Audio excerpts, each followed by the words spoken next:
This video is powered by the pros at Pascal Air Plumbing and Electric. Arkansas owned, Arkansas operated. GoPascal.com. Mike Irwin's time when he gives it to us here on Halftime Monday mornings. Mike, happy Monday to you. How you doing? I'm doing good. Just back at work. It's back at work. It's that. I mean, this is a crazy time of the year. I don't know if there's another point of the year where there are more teams, more games to cover, and of course you got spring football starting in like a couple 3 weeks. So I hope we've all slept because it's all upon us right now. Yeah, it jumps on you. You got several things, multiple things going at one time, especially when you're in television. You're rolling on 3 or 4 different things at once and trying to keep up with all of it. Gets a little nutty. But it's the home stretch for basketball, so that's got to take precedence here. And Matt and I were talking in the last segment. You know, Florida comes in probably feeling like they got punched in the stomach because of Castleton's injury, and you can't give a team like that any reason to, start feeling confident that they belong on the court. And it looked like Arkansas, kind of did what they needed to do against Florida on Saturday.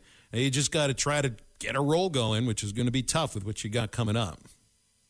We talked about this Nick Smith Jr. situation last week, and I think he just mulled it over and said, okay, I got 2 choices. I can continue to spoon-feed him back into this situation, or I can just go ahead and put him back where I normally would have him.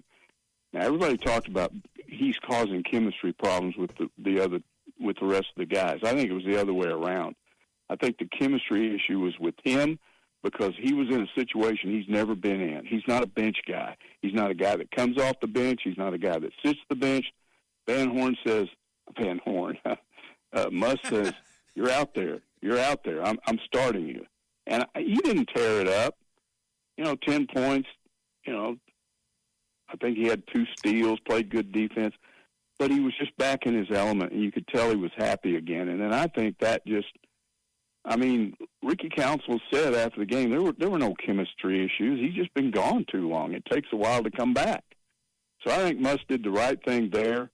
A lot of people have been talking about in those 2 previous losses, you look at the playing time of some of those guys in those losses. Black 39-17, Davis 36-41, Council 36-32. One of the Mitchells, I can't remember which one, went 30-36, Walsh 22-55. And all of those numbers dropped, when he puts Jalen Graham in and lets Nick Smith Jr. have significant minutes. The numbers dropped 2 minutes, 15 minutes, 4 minutes, 6 minutes, 17 minutes of those guys I mentioned. So they're not tired anymore. And so, it looks like we're going to see this the rest of the way. I got to believe that we're going to see more Nick Smith Jr., and I got to believe we're going to see more Jalen Graham. He's starting to rebound a little better, starting to play better defense. To me, you got to play all of those guys. You can't be wearing your starters out with those kind of minutes. Mike, that's I agree with you because I wrote the same thing down. It looked like it was an easy win. It wasn't grueling. It didn't look like anybody got hurt. It was one of those good wins where you get out there and you're able to get a lead early and then kind of run away and hide and not really put a lot of stress on yourself. And then just like you said, you get to add some minutes with Nick Smith and Graham. Mike, I'm a big fan of the Mitchell twins. The more basketball I watch of this Hog basketball team, I just feel like there should be one of the Mitchell twins out there at all times. Sure, and if you throw in Graham and you rotate, you can put 2 guys out there on the floor at one time. It doesn't matter which of the 3. And I think it helps you offensively, it helps you defensively. I think Musselman's got some options now. And I can't say they're going to win either one of those road games, but I would look at that Tennessee game and say, man, those guys are vulnerable at home. You got to try to win that game. I think they're going to play. I think this is one of those deals. They're young enough that the better the opponent, the bigger the opponent, the better that we're going to play. When you're playing a team that does not very well, maybe they're not as motivated, so to speak. Not that they're not motivated or giving effort, but the bigger the situation, the bigger the moment, I think this team will step up. Yeah, there's no way to know for sure, but it sure looks better than it did, and I like that development. That seems like People have told me, I quit talking about Nick Smith Jr. Are you crazy? That's a factor. You have to talk about that. And that problem had to be solved. And I think I like the way he solved it. Again, I mean, athletes understand this. If you're a guy, Matt, you don't want to be coming off the bench if you're not used to that. You in your head, hey, I'm a starter. I'm not a guy that comes in a little bit and goes back to the bench. That's got to mess with his head when he's out there. So I like the idea of saying, okay, I don't care how long you've been gone. We're going to put you back in the role you belong in and just let you go. On the women's side, I kind of went into these last 3 games figuring they probably need 2 wins at least to secure a bid to the NCAA tournament. The last bracketology Charlie Cream had them as one of the last 4 in, playing in that first 4. And yesterday was a real bummer in Georgia. Like, they hung with them for the first 34 and a half minutes of the game, and it was just kind of a collapse after that, and I think that there's some pressure that the starters are feeling to do everything, because they haven't had enough bench production, enough, from what you thought was a bit of a deeper team than we've seen in conference play. So, the men's team just got Nick Smith back for 30 minutes or more, There's nobody that's coming back from injury for the women's team to help them in this case. And, man, I kind of still feel like they need at least 2 wins in 2 regular season games to make the NCAA tournament. I'm not really sure if there's much you can do in Nashville or Greenville outside of winning that tournament or making a huge upset over somebody before to get into the NCAA. Well, this is supposed to be a team that could score inside, and then for whatever, I'm not there, whatever reason, Dowda's not playing. And when you don't do that, what do you have? You're having to work so hard to get those inside baskets. We talked about this on the men's side. It's easier to jack up threes, and they don't shoot threes the way they used to. It's just a recipe for disaster. And to be honest with you, they don't look very well coached right now. They look like, to me, they're walking around, going up and down the floor. I'm not saying they're not playing hard, but they're making a lot of mental errors. They just fall into the same trap, and this is not a good situation. I keep hearing the same thing, that they're in. They're going to get in.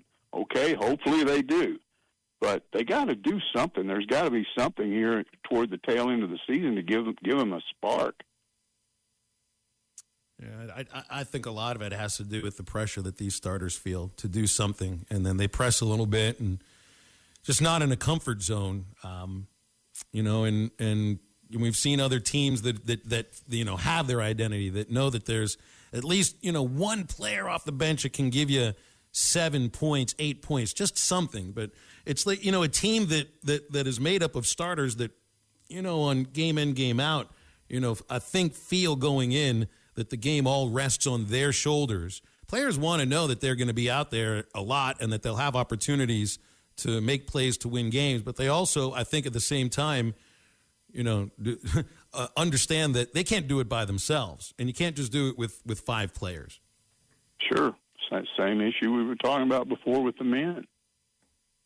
On the baseball end, pretty successful weekend at Globe Life Field. Pitching was great outside for the one loss to TCU. What takeaways do you have from the first weekend of the baseball season? You just never can predict baseball. Who would have predicted Texas would be the only team in that thing that wouldn't win a game? Who would have predicted Missouri doing what they're doing?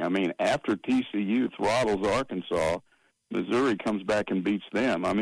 You can explain. I had people coming up to me going, what happened in that TCU game? That's not hard to figure out. Your starters doesn't have a good day. He's getting the ball up in the zone. Those guys can really hit. Once they get on base, they can run the bases. So they put up 4 quick runs, but you come back and tie the game up, and you got Zach Morris out there, and he's pitching well and goes 3 1/3, and it's a 4-4 ball game into the 5th. And then he puts TCU runners on the corners with 2 out. And Van Horn, look, this is the time of the year when you test things. He got Gage Wood, promising freshman. Hey, let's stick him out here in a pressure situation and see what he can do. And he gives up a hit, and it's now 5-4. Then he walks the batter, loads the bases, issues a wild pitch, 6-4. so he's out of the game. But look what he does the next day. He comes back the next day and closes it out, strikes out the side in the seventh. So, you just go back and forth like this. But I think Van Horn, after that happened, he just said, look, I'm going with some rookies and see what happens. And those 5 pitchers that came after that gave up a combined 6 walks and 8 hits, and that's how you end up with an 18-6 score.